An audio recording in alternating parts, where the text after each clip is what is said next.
Chris Herren, someone I've known about since I was in junior high or high school. He was a highly touted basketball recruit who grew up in Fall River, played at Durfee High. His high school games were an event. People traveled from far and wide to see those games. Then he went on a basketball scholarship to BC. He was actually 1 year behind me in college, so I got to see him play there. He then transferred to Fresno. He had a drug and alcohol addiction that eventually got the better of him. Even though he was able to make the pros, his career was relatively short-lived. He crashed and burned, went to rehab. He's now been sober 16 years. He's in the wellness space. He runs treatment facility centers. And even though I had never actually met him prior to our talk, as you'll see by the end of it, it was definitely like talking to someone I've known my entire life. Without further ado, here's my sit-down with Chris Herren. All right, Chris, pleasure to have you here. It's funny. It's like I really feel like I've known you my whole life. I'm 1 year older than you. Grew up 15 minutes, southeastern Mass. That's a bond right there for sure. And I mean, you were just someone everyone in our area was aware of from basketball. You were just sort of selected as a prodigy. When did that start for you? Like, are you picked as like a potential D1 player in 7th grade? When did they select you as someone on this track? You know, I was fortunate to have an older brother who tracked that way. Mm-hmm. So I think schools were starting to pay attention to me a little earlier than usual.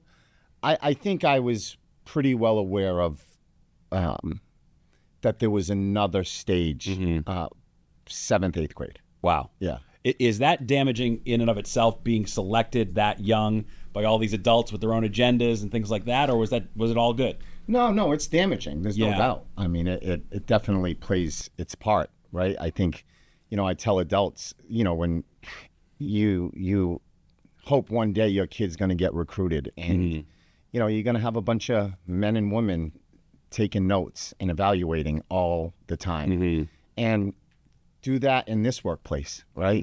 Your boss is standing over your shoulder evaluating you. It takes its toll. Yeah. So it takes its toll on a 14, 15-year-old brain, for sure. Yeah. And then, never mind that, you sort of had the weight of your community, Fall River, which is, give us the 5-second version of Fall River. It's a tough town. It's a mill town. The economy is sort of come and gone. So there's a lot of pressure on the Durfee High basketball team to represent the whole area, the push for a state championship, all that sort of stuff, right? Sure. And I never was successful at that, right? So I was in the shadow of my brother who was able to achieve 2 of them. And that's kind of the legacy that you shoot for at that age. I tell people all the time, like, the Boston Celtics were not bigger than Durfee basketball to me. Like, Durfee basketball was the show. And I never dreamt of anything bigger until I got there. Yeah. So Fall River, it's a blue collar town. It's a tough town. It's a melting pot of people, Portuguese, that are very prideful, and that pride was kind of dropped down to my generations. Yeah, no, for sure. I mean, I remember my dad going and seeing you play in high school as an event when Durfee would play. Sure. The Hilltoppers. So now, of course, I'm not going to make you go through the whole story because it's been well documented. Your 30 for 30 is a must-see. You've got a lot of great, books, content documenting your journey through substance abuse. I mean, it basically is the time-worn path, though, you went through, right? It starts with some beers, weed, it accelerates, and then one day, the pills, you can't stop. Sure. I mean, listen, I say this all the time. I think, we focus, when it comes to substance use or addiction, I think we've put way too much emphasis on the ending and we forget the beginning, right? And I think we drive that point home, especially to children. Like, look what happens to you in the end, rather than let me understand what's going on with you that you're beginning at 15 years old. I began just like every kid. And I say, I think that's the scariest thing as a parent of a 25-year-old, a 23-year-old, and a 16-year-old, and you as a 4-year-old. The scariest thing about people who suffer from substance use is nobody knows who's going to suffer. As a parent, you can do everything right, but it's in your kid. Right. And it was in me. I think, it all started casually in a basement, out in the woods, keg parties. But when I got to BC and I was introduced to cocaine, it felt different. It felt I ran at a different speed, a different gear than most people. You know, I would be out with people partying, if you want to call it that. And people cleared out and I stayed up. And that was my first real indicator. Like, this is hitting you a little different. Yeah. Like you were prone to maybe abuse disorder, because you speak about, you know, you're from a family, your father had a drinking problem. Again, like that comes down through the generations. Sure, it does. And the reality is sometimes it doesn't. But it's scary that, you know, I see families come to my treatment center every day that, you know, are a family of 5, 6, and it's only one kid. You know, everyone else is great. Everyone else has their life. They're working. They're professionals. They have a family. They have children. But their 27-year-old has been struggling. And that 27-year-old has to kind of look at that family and why me? You know, why am I the one that's afflicted with this? Yeah, and it makes it just feel worse. Yeah, of course. Sort of keeps the whole cycle going. So you've been now, I mean, this is remarkable. You've been sober for 16 years this past summer. So basically, I mean, if I just do the rough math, basically you've been sober as long as you were not sober. Sure. I'm just guessing, right? Pretty much. Yeah, 16 to 32 or whatever. It's quite a journey. What's your current health regimen? You look amazing. I mean, you look like a pro athlete. Are we fasting? Are we doing CrossFit? Are we running? What are we doing right now to stay fit? So I'm in a good phase right now. You know, for the last couple of years, I kind of lost that edge. I had a hip replacement. No kidding. Wow. Yep. You know, I ran a couple of marathons and things were great. And then my hip started bothering me, and I fought that for a couple of years, and I paid a price for it. Right. But now for me, it's just, it's diet and walking. Yeah, me too. I get my steps in all day. Totally. My daughter goes, her preschool's across town, so I mean, I get 15,000 steps in a day. Right? Easy. Just try to monitor the walking. It doesn't have to be training for an Ironman. I'm thrilled to hear you say that. You'll either see me walking out of the hotel to go speak, or coming in to get on the treadmill. I mean, it's just constant. Yeah. You know, that's kind of my space. That's my routine. And the more you read about it too, like they do say low impact, it's just getting moving. It doesn't have to be full steam ahead. So you referenced, so there's two parts of your wellness project. You founded the Herren Project in 2011. That is, and correct me if I'm wrong, that sort of helps families navigate the whole rehabilitation process. Correct. And then in 2018, you opened Herren Wellness, which is in Seekonk, which is, you know, our neck of the woods. That's a facility people go to. Correct. From what I could glean, I feel like I know, because there's a challenge getting to open these facilities, and the neighbors don't want it, things like that. Do you not give medicine there? Is that the thing? Like, if you're administering meds, it becomes a whole other thing, or do you administer meds there? No, we administer. You do? Yeah, Okay. of course. I mean, and listen, we had to go through the whole process, right? We had to go through zoning, town council, and fortunately, we only had one person show up who contested. Okay. You know, we're great neighbors. I have great people in there. You know, professionals from all over the country, college kids, high school kids. And the way I set it up, it's small, right? My center, I could have opened a 80-bed facility. It's 24 beds. It's 24 people at any given time. And the culture, the community, it's very connected, and the town of Seekonk has loved having us. Yeah, that's, and I see now you've got like a couple other facilities within Seekonk. Yes, so they've been open to the whole message. Do you think your role as sort of a native son, everyone being familiar with your story, did that help in that process? I think it did. I think it helped with the administrators in town of Seekonk, you know, who I was aware of going into it. But I knew possibly it could be a fight, an uphill battle. Yeah.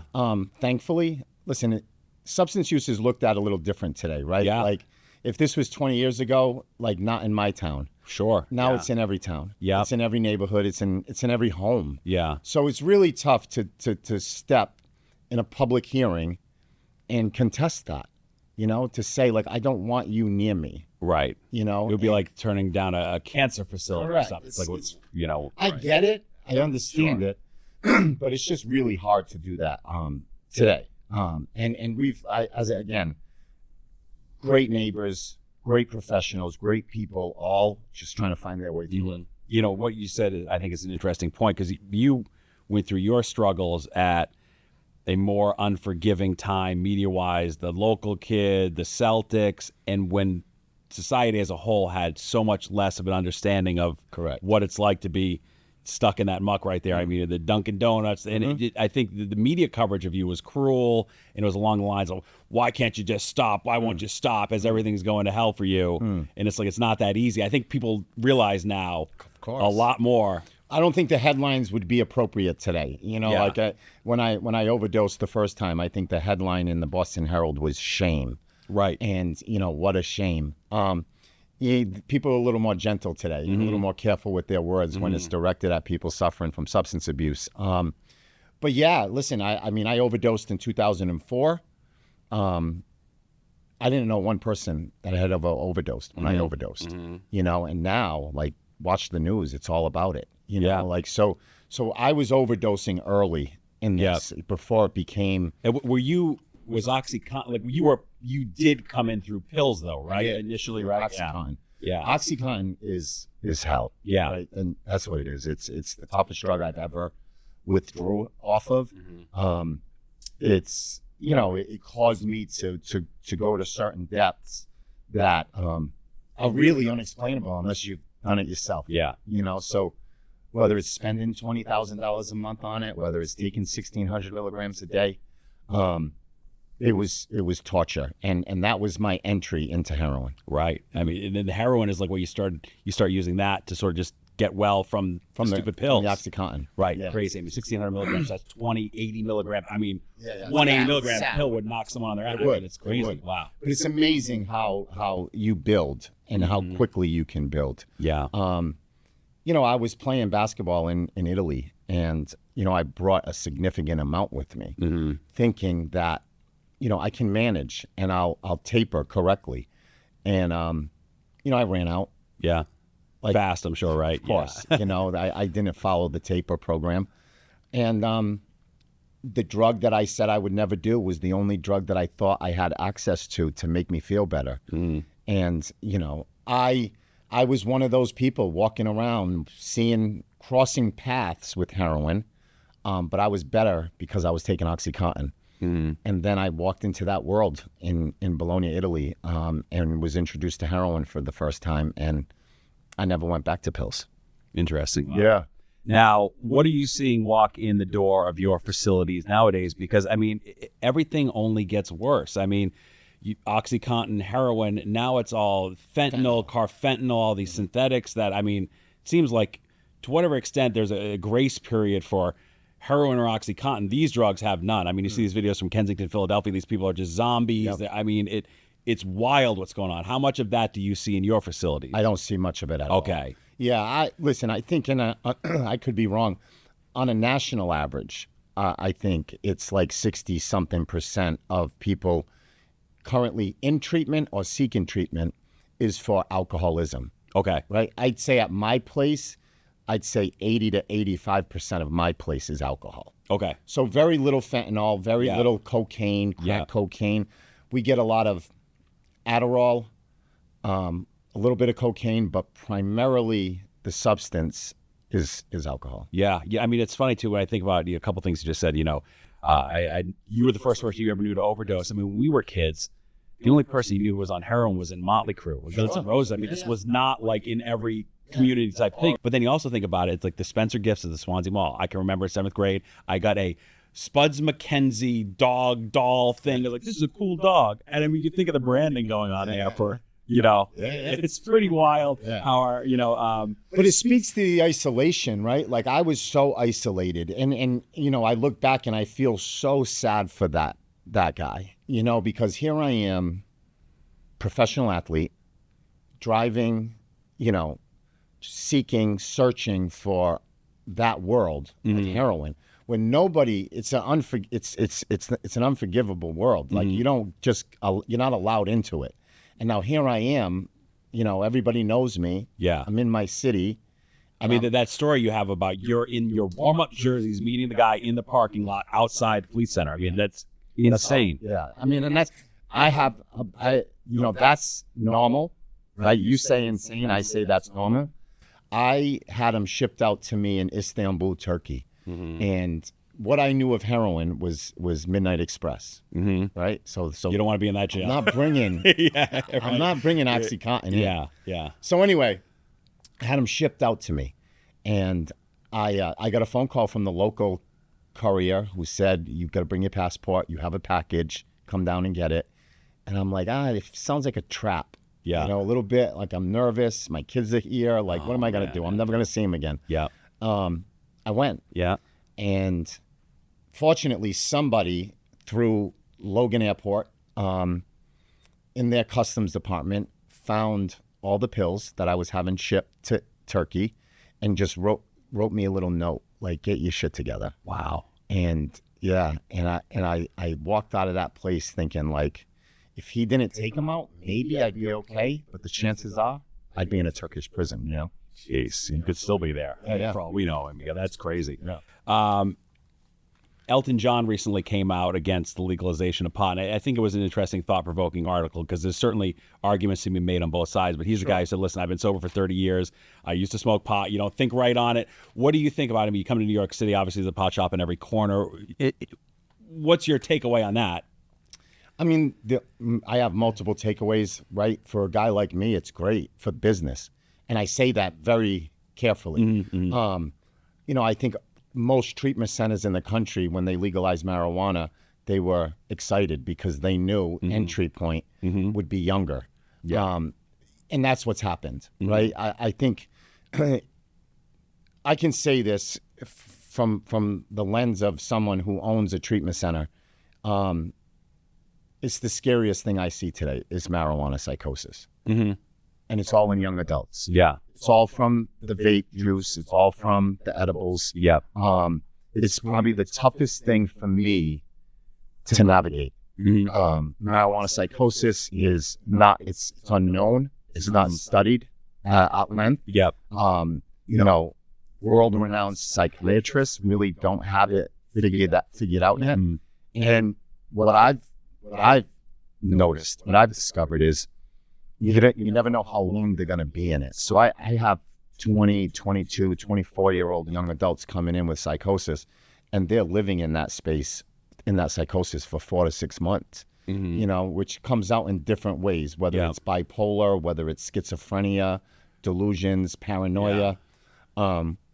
It's scary as a dad. Yeah. To witness what marijuana has done. Right. I mean, it's just so much stronger now, and you don't know what it is in a vape car. You have no clue what's coming through. So, I mean, what's your talk with your kids? You know, I see you got the 2 stud young basketball players and all that. You got a daughter. I mean, they know who you are. They can look up your whole life story. What's the talk with them? Is it tough, or are they like, that's the last thing I do? How worried do you have to be? What do you say to them? You know, it's a process, right? I think for me, as I think the first 12 years, my sobriety was enough. And then they became adults. You know, Christopher's 25. He went to BC. Samantha's 23. She was at PC. Once they entered the adult world, I think they looked at it a little differently, and in recent years have had the bravery and courage to challenge me. You know, so like, no, Dad, like, we love that you're sober, but like, things happened, so let's talk about it. Yeah. You know, yeah. which has been extremely painful, but fruitful, beautiful. You know, that, you know, I've now kind of entered another space of recovery with my adult children. Right. And I mean, I'm sure for you, by this point, I mean, you don't want to say you're out of the woods or whatever, but the idea of using anything, I'm sure, seems ludicrous to you right now. You know, with this much sobriety. Yeah, no, but I'm again, it's an honest program, right? I think the toughest years of my life in recovery were 13 to 15. Year 13 to 15? Yeah. By far the toughest. Because your mind's telling you you've got it beat or something? You know, I think, you know, life just came at me quick. Yeah. You know, there was things, you know, as I mentioned earlier, you know, hip surgery. Yeah, how does that work when you've had a opiate problem? What do they do? Just be careful. You know, I was mad at my surgeon because he was giving me something that wasn't enough. And I was like, I don't care who you think I am or who I used to be. Yeah. You need to like step up the pain, right. pain medication. Yeah. But no, I'm careful. You know, as a family, we're careful. You know, my wife takes control of that stuff Yeah. and gives as needed. But, life came at me pretty quick in year 13 to 15. Interesting. I Wow. travel. I do about 200 speaking events a year. I have the treatment center, the foundation, hip surgery. Kids are older. And I hit a point where I thought about it, and it was a good lesson. I got close to the edge. And I've been really incredibly fortunate to walk myself back. I dove in to therapy, IFS, and it's saved me. Do you do AA or? I do AA. or whatever? Yeah. I love AA. AA built me. I am who I am today because of that vulnerability, honesty, courage that I witnessed when I walked into those rooms 17 years ago. But also there was a part of me that needed more. There was a part of me that needed to kind of make peace with the past and identify parts of my life that were unheard, unseen, and needed to be recognized. Right. And getting back to what you mentioned is just sort of the reasons you started in the first place. Of course, like the kid who felt the pressure at 14. Yeah. So you've spoken to 2 million kids. That's incredible. I've seen a lot of those speeches on YouTube, and I mean the kids are listening. Yeah. You have a credibility that I think most people would be tough to sort of top. So when you walk into a room, what's it like, and does it sort of live up to your expectations, or are the times you go, these people aren't going to listen? You learn how to get them around. Are you like a performer in that sense? You have to be. You have to figure Kids out will swallow what you they're up. interested in. Yeah. It's Kids have no stressful problem. too. There's Very nothing more stressful than being in front of high school kids. Yeah. You feel like you're a high school kid. They will swallow you up if you give them an inch. They will take the assembly over. So listen, I do my I kind of do my research. I've done it long enough that I know tempo matters. I can only pause so long and break. And volume also plays a part in it. So there's some schools I walk in and I got to go hard. And then there's some schools I can kind of sit back and kind of, and go easier. Yeah. The message is the same. Yeah. It's just how I'm delivering it. I have been fortunate to, walk into the Jets, to the Patriots, to the Packers, to the Cowboys, to the Red Sox, all of these places. Harvard, West Point, Yale, TED Talks, prisons, college commencements. But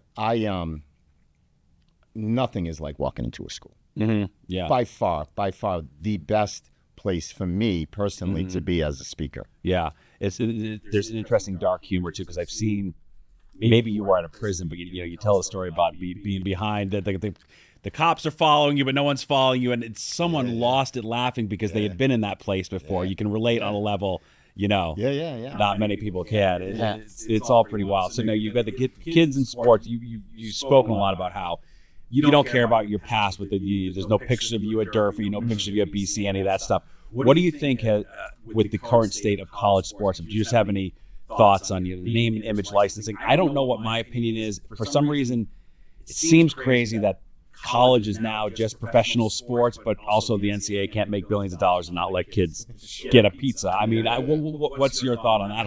Because you switched schools, you did. I wish I had it. I would have made a lot more money. Right. Yeah. Right. But the reality is, it's always been there at some level. Right. It was just behind the scenes. No, I think it's fair. I think it's the problem is how you're going to police it and how you're going to manage it. Like you have kids coming, like the Ohio State wide receiver. The kid's worth a half a billion dollars, and he's played freshman year.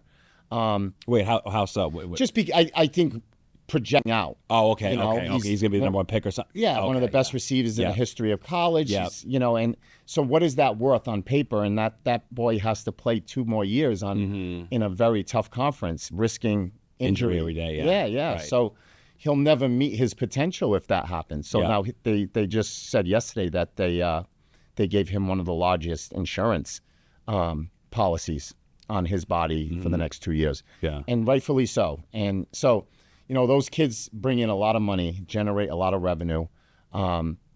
It's fair. I mean, like, if you think about it, before a coach could quit and he can coach the following season. If a kid transferred, he couldn't to play. sit out a year. Yeah, right? like come on, man. Yeah. Like let's be fair. No, it is pretty interesting. So and it comes down to the boosters too, how much they're willing to pony up too, right? And It's a different job now. Yeah. Right? For the college coaches, you're a CEO and you're managing things very differently. It's not the same old college athlete anymore. Yeah. You know, I mean, there's a lot to manage within that team system. You know what's interesting? The Hurley brother, who's the UConn coach, how they recruit, they're looking at the family, who's around the athlete. I'm sure that made a lot of sense to you. Yeah, 100%. But I'm sure they overlook that too once in a while. Right, yeah. If that kid can put it in the they look bucket. at your family hard if you're 11th on the roster. Yeah. If you're a 5-star, they might overlook the whole family thing. Yeah. But yeah, it's, you know, I love sports. I think what it did for me, it's allowed me to understand the discipline, the commitment to recovery. You know, that's one advantage I had walking into this world is I knew how to commit, I knew how to work, and sports kind of gave me that background. Yeah, you know, it's interesting. I'll wrap it up here, but, you know, I was thinking back on your life because it runs parallel to mine, just where we grew up. It's like you were always destined for greatness, but we didn't really know exactly for what until now. It's kind of wild. You know, you had the impact just in a way you never would have anticipated. Yeah, for sure. That means a lot to me. No, I mean, seriously, I love that. Thank you. Yeah, for sure. It's been an honor and a privilege talking to you here. Thank you. A lot of fun. Thanks, Chris. Yeah, of course.